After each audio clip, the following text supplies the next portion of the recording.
Chapter 1. Snapshot Standoff. In the campus quad, I adjusted my cap, snapping a photo of my slightly rounded belly under the loose master's robe amid graduates in black gowns taking pictures and hugging. My hands shook, a keepsake for the kid, proof I made it through grad school with a +1. I'd been dodging Seth for months, and today was my clean getaway. Diploma in hand, baby on board, new life waiting in my hometown.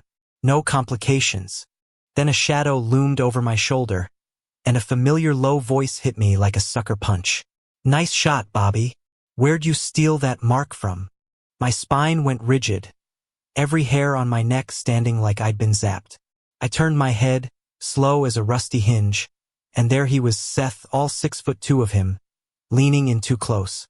One hand in his pocket, the other casually flipping up the collar of my robe to inspect the faded bite marks on my neck. His dark eyes narrowed, scanning the scars like a detective. Those marks were his from 4 months ago, but no way was I admitting that. Not when he looked ready to interrogate me. I forced a grin, awkward but polite, and tucked my phone away. Not a mark, just some old bites. Rough night, you know? My hand drifted to my stomach, pressing the robe flat to hide any telltale bulge. "What about you, Seth? Don't you have a class to teach or something? Big shot TA, like you must be busy." He straightened, towering over me, his lips twitching into something that wasn't quite a smile. "Funny, you keeping tabs on my schedule, Bobby. Didn't peg you for the stalker type." His tone was sharp, playful, but with an edge that made my stomach flip. I winced. Rookie mistake. I'd memorized his damn timetable to avoid him, not to get caught slipping. Months of ducking him down hallways, skipping his lectures, and now I'd blown it on graduation day. "Me? Stalking? Nah, just heard some gossip," I said, waving a hand toward a gaggle of Omegas crossing the quad. Their eyes locked on Seth like he was a walking billboard for pheromones. "They were whining about you ditching class. Figured I'd pass it on." Seth's gaze flicked to the group, and his pupils tightened. He took a half step back, like he was ready to bolt, but then his eyes slid back to me, hesitating. I seized the moment, letting out a faint whiff of my tea-scented pheromones, weak, but just enough to make a point. His nose wrinkled, and he stumbled back 3 feet, hand over his face like I'd sprayed him with bug repellent. "What the hell, Bobby? You're not a beta." I blinked, all innocence. "Never said I was. You assumed." My voice was light, but my pulse was hammering. Seth's face darkened, his jaw tight as the Omegas closed in, their chatter growing louder. He glared at me, cheeks flushing. "If you're an Omega, stay the hell away from me. I don't want to smell that tea crap again." I clutched my neck, playing up the nervous act. "Sure thing, Seth. I'm graduating anyway. You won't see me again." My voice was small, but steady, as I watched him storm off, his broad shoulders cutting through the crowd like a knife. He was gone in seconds, leaving me staring at his back, my chest tight with something I didn't want to name. I exhaled, shaky but relieved. He hadn't noticed the belly, hadn't connected the dots. I was safe for now. But damn, the way he'd looked at me, all fire and suspicion, made my knees weak. I'd been in love with Seth for years, trailing him like a shadow through lecture halls and coffee shops, always careful to stay just another beta in his orbit. That night 4 months ago, when I found him in the club's restroom, out of his mind with his heat, I'd crossed a line I couldn't uncross, and now I was carrying the proof. I shook my head, forcing myself to focus. No time for daydreams. I had a kid to think about, a life to build. Seth was a fantasy, and I was done chasing it. I adjusted my robe and headed for the photo booth, determined to get my picture and get out before he came back. But as I walked, my phone buzzed in my pocket. A notification from the campus group chat. Someone had posted a blurry shot of me and Seth, him leaning over my shoulder, his hand on my collar. My stomach dropped. "Who's the mystery Omega with Seth?" the caption read. "Great, just great."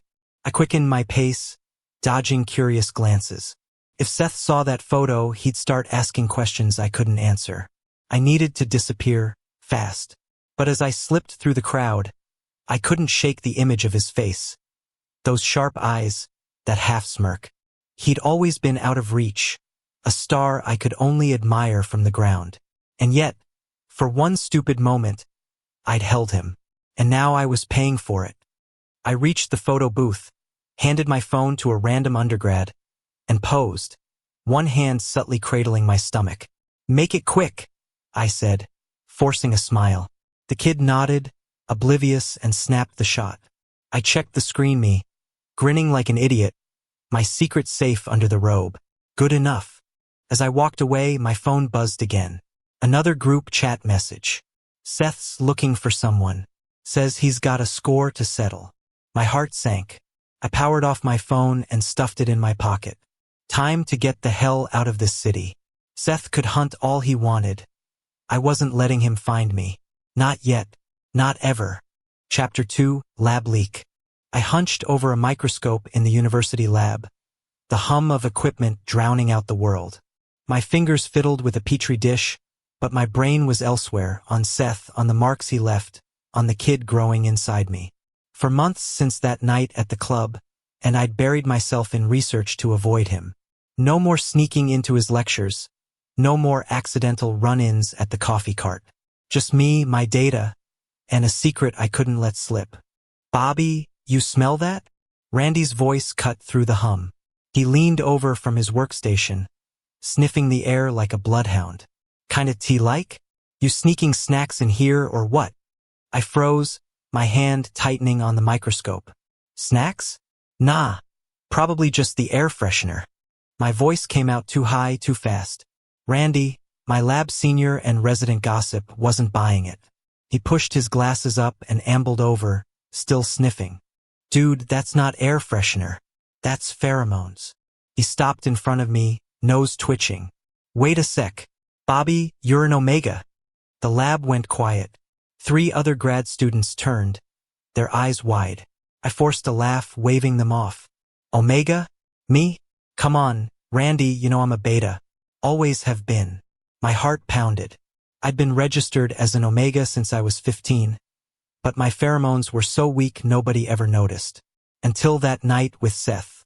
Now, my scent was waking up, and it was going to ruin everything. Randy crossed his arms, grinning. "Nah, man, you're not fooling me.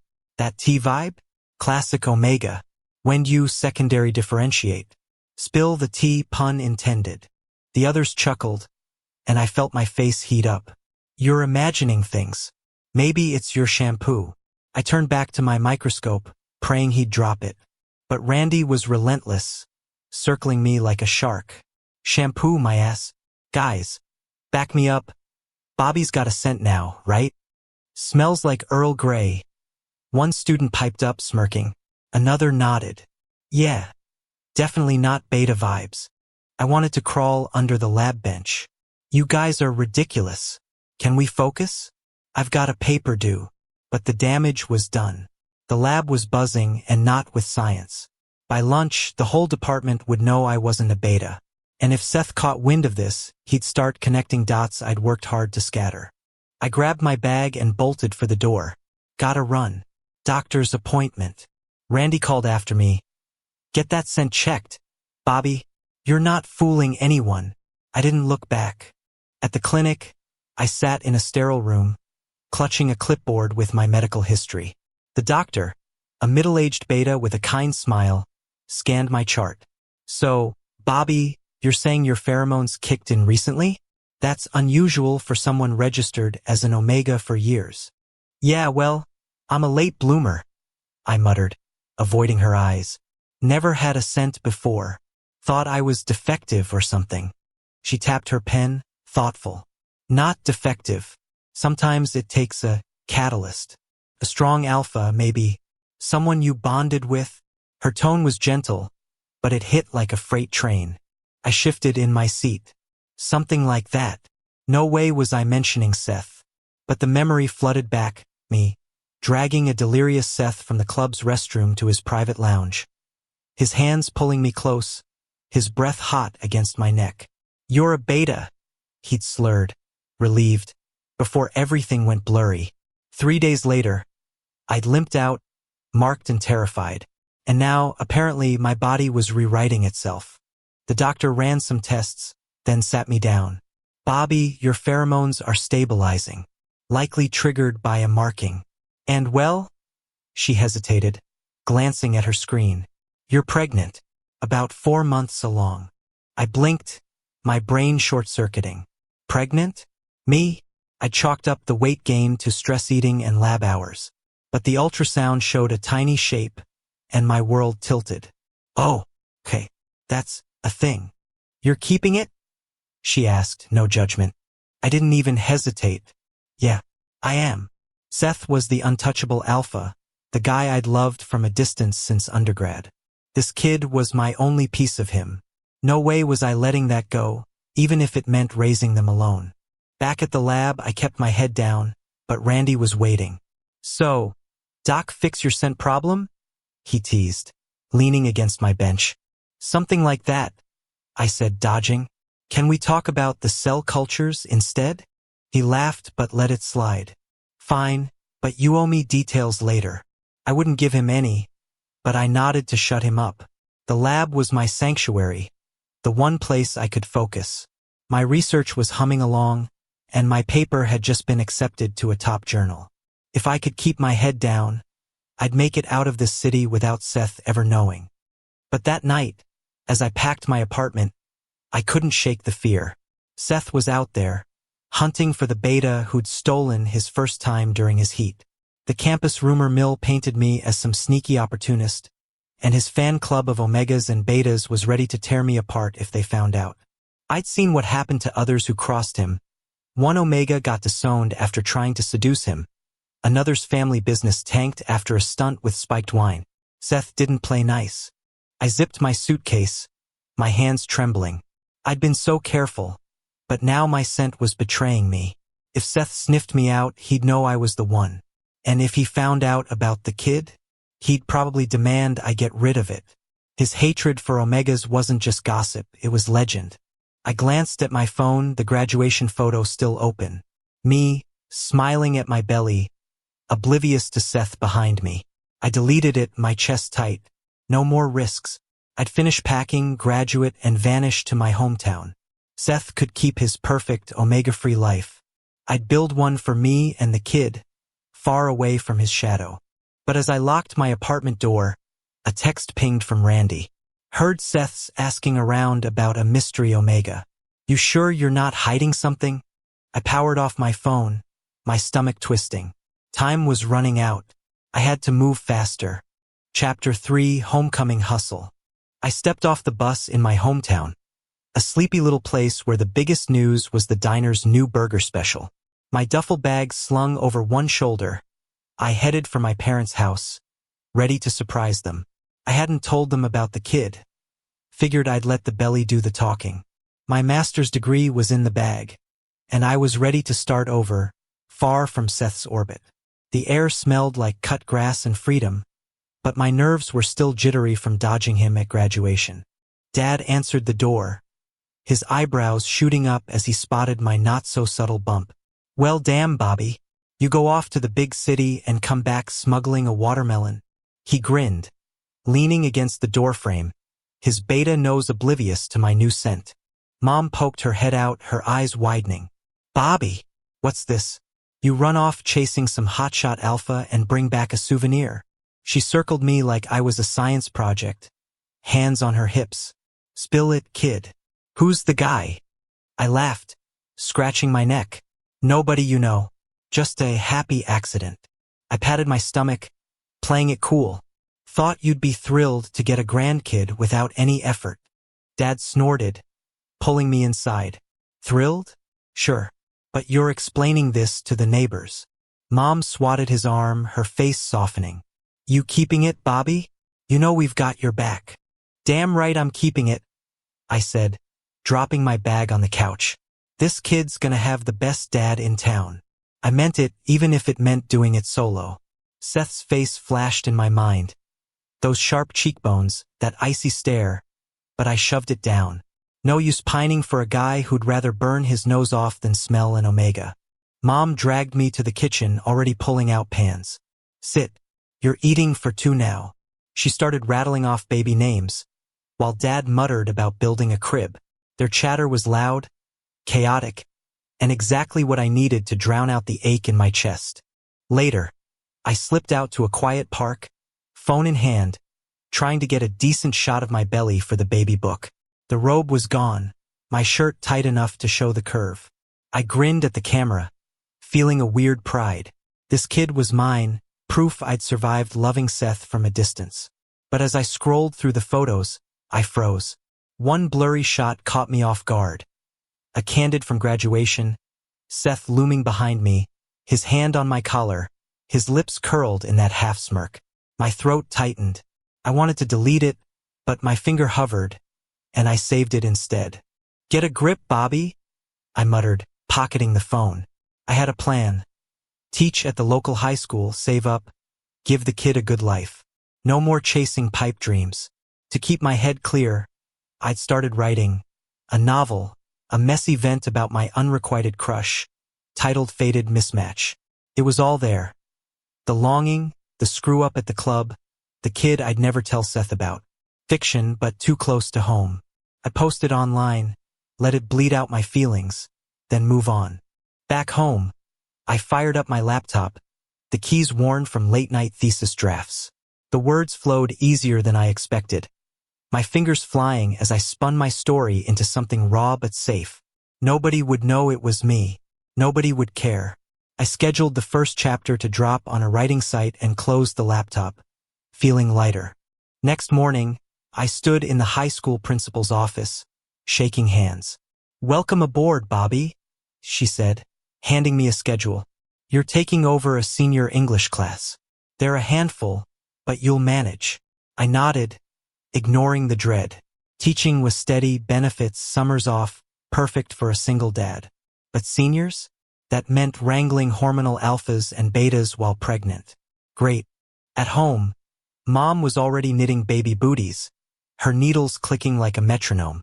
"You sure about this teaching gig?" she asked, eyeing me over her glasses. "You're gonna be waddling into class soon." "I'll manage," I said, stealing a cookie from the counter. "Gotta keep the kid in diapers, right?" Dad chuckled from the recliner.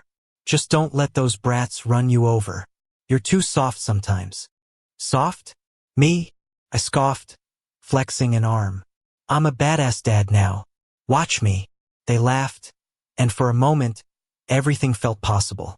No Seth, no campus rumors, just me and my family, building something new.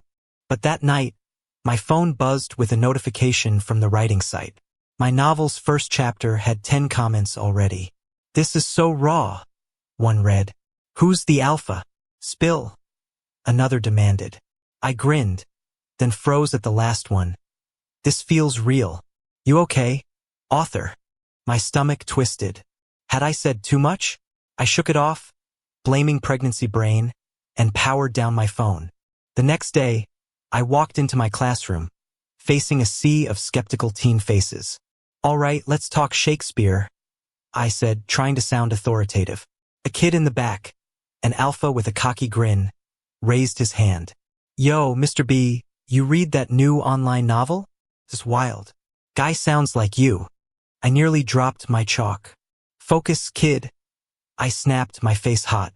No novels in class. But my heart raced. The story was out there and people were reading it. If Seth ever saw it, I was screwed. I turned to the board, scribbling notes, trying to ignore the kid's smirk. This town was supposed to be my escape, but trouble had a way of finding me. As the bell rang, my phone buzzed again. Another comment. "Bet the alpha's a jerk IRL. Dump him, author." I shoved the phone in my pocket, my hands shaking. I had to keep this under control. No more slip-ups. No more Seth. Just me, the kid, and a fresh start. That's what I told myself, anyway. Chapter 4. Ink and Intrigue. I sat in the moonlit glow of the maternity center's lounge, my laptop open, pretending to review lesson plans. Really, I was refreshing the writing site, watching Fated Mismatch climb the charts. 2 months in, and my novel was a hit. Readers were eating up the angsty tale of a doomed Omega and his untouchable alpha. Comments begged for a sequel, but I wasn't sure I could stomach reliving it. My son, born early and now napping in the nursery, was the only thing keeping me grounded. His tiny face, a carbon copy of Seth's, made my chest ache every time I looked at him. The door swung open, and Dean, my editor, bounced in, all nervous energy and beta charm. "Bobby, big news. We've got an investor for your novel, film rights, maybe even a series." He plopped down across from me, grinning like he'd won the lottery. "They're coming to meet you, like now." "Now?" I hissed, glancing at my sweatpants and messy bun. "I'm in recovery, Dean. I look like I got hit by a truck." "You look fine," he said, waving me off. "Besides, this guy's loaded. CEO of some fancy media company. You're about to be rich, my friend." Before I could protest, the door opened again, and in walked Seth. Black suit, tie loose, exuding that infuriating mix of arrogance and charm. My stomach did a backflip. He scanned the room, his gaze landing on me like a laser. "Bobby," he said, voice low and sharp. "Didn't expect to find you in a place like this." I swallowed hard, forcing a smile. "Seth, didn't expect you to slum it in a small-town maternity center." My brain screamed, he knows. He's here for the kid. But I played it cool, gesturing to a chair. "What's this about?" Dean jumped in, oblivious to the tension. "Mr. Grayson here runs Pinnacle Entertainment. He's obsessed with your novel, Bobby. Wants to buy the rights, but only if you write a sequel." Seth sat, one leg crossed, fingers tapping his knee like he was sizing me up. "It's a compelling story," he said, his eyes locked on mine. "Feels personal, almost like you were there watching me. Care to explain?" My throat went dry. He'd read it. Of course he had. The novel was practically a diary, down to the club, the marks, the way he'd pinned me. I laughed, too loud. "Watching you? Nah, just a wild imagination. Writers, you know? We're weird." He didn't laugh. "Weird's one thing. Knowing details like my private lounge at the club? That's another." His voice was calm, but his eyes were storm clouds. "You've been tailing me, haven't you?" Dean blinked, looking between us. Wait, you two know each other?" "Old classmates," I said quickly, shooting Dean a look that screamed, "Shut up. Seth's just being dramatic." "Right, Seth?" He leaned forward, elbows on his knees. "Dramatic? You wrote a whole book about a guy who sounds like me, down to the moles on his." He caught himself, glancing at Dean, who was now wide-eyed. "Point is, it's too close for comfort." I gripped my laptop, heart pounding. "It's fiction, Seth. Chill. I made it all up. And anyway, I'm here for recovery. Had a tumor removed." I gestured vaguely at my stomach, praying he wouldn't push. "A tumor?" His brow arched, skeptical. "In a maternity center?" Dean, bless his clueless heart, chimed in. "Yeah, Bobby's been through it. Surgery, rehab, the works. Right, Bobby?" "Exactly," I said, nodding like my life depended on it. "Just healing up. No big deal." Seth's eyes narrowed, but he leaned back, letting it go. "Fine, let's talk business. I'll buy the rights, but I want that sequel. And I want it fast." He slid a contract across the table, the numbers making my head spin. Too many zeros for a high school teacher to ignore. I forced a grin. "You drive a hard bargain, Seth. I'll think about it." "Think fast," he said, standing. "And maybe explain why your fiction knows so much about me." He walked out, leaving a chill in the air. Dean let out a low whistle. "Dude, what was that? You and Mr. Moneybags have history or what?" "Long story," I muttered, shoving the contract in my bag. "Let's just say he's not my biggest fan." Dean grinned, undeterred. "Well, he's your ticket to the big leagues. Don't screw this up, Bobby." He patted my shoulder and headed out, promising to email details. Alone, I sank into the chair, my hands shaking. Seth was too close, asking too many questions. If he figured out the kid was his, he'd flip. He hated Omegas, hated the idea of being tied to one. I'd seen the fallout from others who tried to trap him. My kid wasn't going to be collateral damage. I pulled out my phone, opening the writing site. The latest chapter had a flood of comments. "This alpha's such a jerk. Poor Omega. Just tell him." I snorted, closing the app. If only it were that easy. Seth wasn't just an alpha, he was a fortress walled off from people like me. But now he was in my orbit, and I had to keep him at arm's length. A nurse poked her head in. "Bobby, your son's awake. Want to see him?" I nodded, forcing Seth out of my mind. In the nursery, I scooped up my boy, his tiny hands grabbing at my shirt. "Hey, little man," I whispered, kissing his forehead. He had Seth's eyes, sharp and intense, but softer, innocent. "We're gonna be okay. Just you and me." But as I rocked him, my phone buzzed again. A text from Dean. "Seth's staying in town. Wants to meet again tomorrow. You good?" My stomach dropped. Seth wasn't letting this go. And if he kept digging, my whole world could come crashing down. I hugged my son tighter, whispering, "We'll figure it out, kid. We always do." Chapter 5, Bathroom Blitz. I sat at a wobbly cafe table in my hometown, my laptop open to a half-finished chapter of Fated Mismatch. Dean was across from me, sipping a latte and whining about his workload. Seth, of course, was there too, lounging like a king in his tailored jacket, scrolling his phone.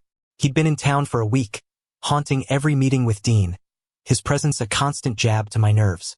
My pheromones were acting up, a restless itch under my skin, and I knew why. The doctor had warned me. Post-pregnancy, my omega side was fully awake, and Seth's snowpine scent wasn't helping. I needed him gone before I did something stupid. "Bobby, your last chapter sucked," Seth said, not looking up from his phone. "The omega's too passive. Make him fight back." I grit my teeth, fingers hovering over the keyboard. "It's called character development, Seth. Not everyone's a bulldozer like you." Dean snorted into his coffee. "He's got a point, Bobby. The fans want spice. Maybe have the omega, like, jump the alpha or something." He wiggled his eyebrows, oblivious to the bomb he'd just dropped. I shot him a glare, but Seth's head snapped up, eyes locking on mine. "Jump him? Interesting idea." His tone was casual, but there was a glint in his gaze that made my stomach flip. "Whatever," I muttered, slamming my laptop shut. "I need a break." I stood, my chair scraping the floor, and headed for the bathroom. My head was a mess. Seth sent, his voice, the way he kept showing up like he owned my life. If I didn't get him out of town, I'd lose it. And then it hit me, a plan. A dumb, reckless plan. I'd scare him off. Seth hated omega pheromones, right? One bold move, and he'd bolt back to the city, leaving me and my kid in peace. I leaned against the bathroom sink, splashing water on my face. "You got this, Bobby?" I whispered to my reflection. One kiss, he freaks, and he's gone. It was a gamble, but I was desperate. My son was with Mom, safe, and I needed my sanity back. The door creaked, and Seth walked in, hands in his pockets. "You okay? You look like you're plotting a heist." I spun around, heart racing. Perfect timing. "Yeah, I'm fine. Just needed a sec." I gestured to the stall. "Wanna talk plot in private? Less eavesdropping." My voice was steady, but my palms were sweaty. He raised an eyebrow, clearly thinking I was nuts, but followed me into the cramped stall. "This better be good," he said, leaning against the wall, arms crossed. I shut the door, my pulse hammering. "Sorry in advance," I blurted, then lunged, planting a clumsy kiss on his nose. My eyes squeezed shut, bracing for impact. "Scared yet?" I growled, trying to sound tough. "Leave town or I'll do worse." Seth froze, his breath hitching. "What the hell?" His voice was shaky, but not angry. I cracked one eye open. He was staring, wide-eyed, his cheeks pink. Not the reaction I'd expected. I doubled down, grabbing his chin and tilting it up. "Not scared? Fine." I kissed him again, harder, aiming for his lips but hitting the corner of his mouth. My thumb brushed his lower lip, and I leaned in, voice low. "Keep sticking around, and I'll really let loose. Tongue and all." He didn't move, like he'd been turned to stone. "You're insane," he muttered, but his voice was rough, not repulsed. His eyes flicked to my mouth, and for a split second, I thought he might kiss me back. My plan was backfiring spectacularly. I pressed on, desperate. "You hate omegas, right? So run. I'm not playing nice anymore." I leaned in, my lips brushing his, my fingers tangling in his shirt.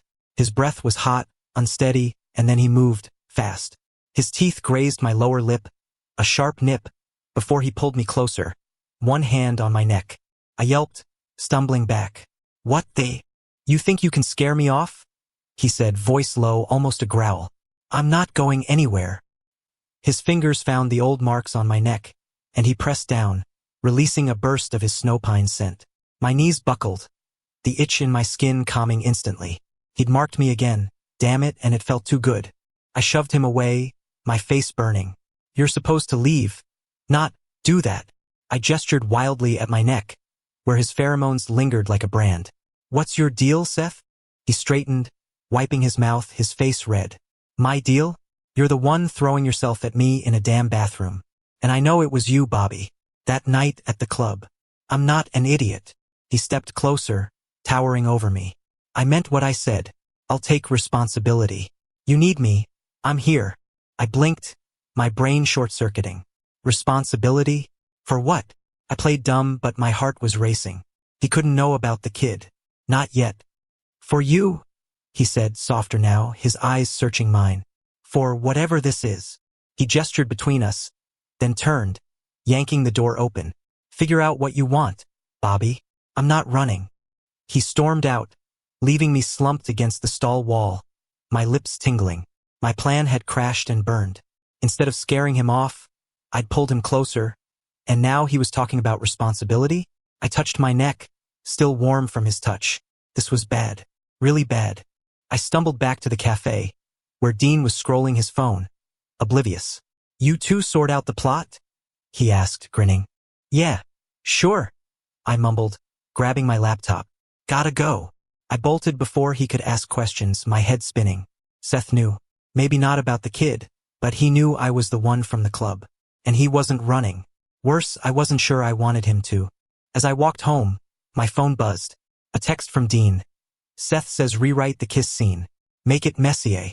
I groaned, shoving the phone in my pocket. Messier? My life was already a damn soap opera, and Seth was rewriting the script. Chapter 6. Classroom Confessions. I slumped in the hospital bed, the sterile room buzzing with the hum of machines. My skin burned, my head foggy from a fever that hit like a freight train. The doctor's words echoed. Full-blown omega heat, triggered by Seth's marking. My body was betraying me, screaming for an alpha I couldn't have. Mom and Dad hovered by the door, their beta noses clueless to the chaos in my system. You'll be fine, Bobby, Dad said, patting my shoulder. Just rest. I nodded, but my mind was on Seth, his scent still lingering from that bathroom stunt. Back in my classroom a week later, I was barely holding it together. Senior English, rowdy as ever, and I was juggling lesson plans and a newborn at home. The bell rang, and the kids shuffled in, one alpha in the back smirking too wide. Cody, Seth's cousin, had been a thorn in my side, always glued to his phone. Today he was passing it around, the others snickering. Mr. B, you red-faded mismatch? He called out, loud enough to make heads turn. Main guy's totally you. My chalk snapped in half. Cody, focus. We're discussing Macbeth, not novels. My face burned, but I kept my voice steady. The last thing I needed was my students sniffing out my secret. But Cody wasn't done. Nah, it's wild. The Omegas got your vibe and the Alpha? Total Seth Grayson clone. I gripped the desk, praying for a fire drill. Enough. Hand over the phone. Cody grinned but complied, slinking to my desk. As I pocketed it, he whispered, You know my cousin's coming today, right? I got in trouble. My stomach dropped. Seth, here, again. Sure enough, after class, Seth strolled into my office, all sharp jawline and tired eyes, like he hadn't slept in days. Bobby, he said, leaning against the doorframe. Cody's my cousin. He's a pain, but I'm handling it. I blinked, thrown. Cousin? You're his emergency contact. I gestured at Cody, who was slouched in a chair, looking smug. Seth shrugged. His parents are overseas. I was in town. His gaze flicked to me, heavy with something unspoken. Heard he's been reading your novel in class. Care to explain? Cody piped up before I could. It's awesome, Mr. B. The Omega's all sneaky like you, and the Alpha's got Seth's whole I hate Omegas deal. But the latest chapter? Lame. The Alpha wouldn't just flip like that. I wanted to strangle him. Cody out. Now. He grabbed his bag, muttering, Bet someone's shipping you too, before darting off. The room went quiet, Seth's eyes boring into me. He's not wrong, Seth said, stepping closer. Your novel's got my life down to a T, including that night at the club. He pulled out his phone, showing grainy security footage me, slipping into his private lounge, then leaving 3 days later, disheveled. You were there, Bobby. You're the beta I've been looking for. My mouth went dry, So what? It was a mistake. You were out of it. I crossed my arms, trying to keep my voice steady. You hate Omegas. I'm not dragging you into this. He stepped closer, his scent hitting me like a wave. And the kid? Whose is it? His voice was low, urgent, his eyes searching mine. I froze, my heart hammering. What kid? I said too fast. You're fishing, Seth. He didn't blink. I checked the footage. You didn't leave for days. And now you're in a maternity center, writing about a pregnant Omega who sounds like you. I'm not stupid, Bobby. He paused, softer. If it's mine, we're getting married. If it's not, I'll step up anyway. I laughed. A nervous bark. Married? You're insane. You can't stand Omegas. Why would you? Because it's you. He cut in, his voice raw. I don't hate Omegas. I'm scared of them. My stepdad, he messed with my head when I was a kid, used his pheromones to control me. I swore I'd never let that happen again. He swallowed, his eyes dropping. But you're different. You disappeared after graduation, and I couldn't stand it. When I saw your novel, I knew it was you. I'm not letting you run again. I stared, my brain short-circuiting. You anew? And you don't hate me? He stepped closer, his hand brushing my arm. Hate you? Bobby, I've been chasing you since you stopped showing up to my classes. I just didn't know how to say it. The door creaked, and I jumped, spotting half a dozen teachers peeking through the window, their eyes wide with gossip. My face went nuclear. Oh, I grabbed Seth's arm, dragging him to the bathroom down the hall. Not here, I hissed, slamming the door shut. He smirked, leaning against the sink. Another bathroom ambush? You're predictable. Shut up, I snapped, my cheeks burning. You can't just drop that on me in front of my colleagues. Marriage? Seriously. He sobered, his eyes soft. I mean it, Bobby. I like you. Always have. I was an idiot for saying you should stay away. He reached for my hand, his thumb brushing my knuckles. I want you, and the kid if he's mine. I pulled back, my heart racing. You don't even know him. But my voice cracked, and I knew I was losing the fight. Seth's sincerity was a wrecking ball, smashing my defenses. Then let me, he said, stepping closer. Let me in, Bobby. He tilted my chin up, his lips brushing mine, soft but sure. I melted, kissing him back before I could stop myself. Okay, I whispered, pulling away, my eyes stinging. But you're meeting him on my terms.